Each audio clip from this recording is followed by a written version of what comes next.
त्यांच्यापैकी अनेक लोक हे सीओईपीचे एल्युमनाय असतात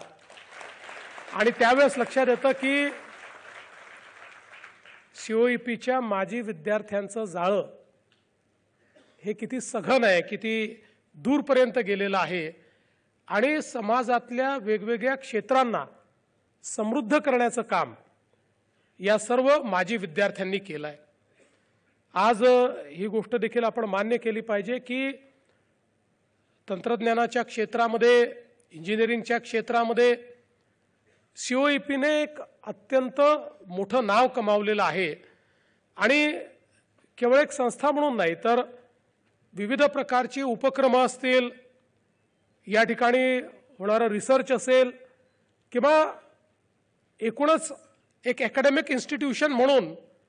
समाजामध्ये जे काही कॉन्ट्रिब्युशन त्याचं असलं पाहिजे ते कॉन्ट्रिब्युशन ज्या प्रकारे सीओईपी देतं, त्यामुळेच मला असं वाटतं की एक अतिशय महत्त्वाची अशा प्रकारची संस्था म्हणून आपण याच्याकडे पाहतो।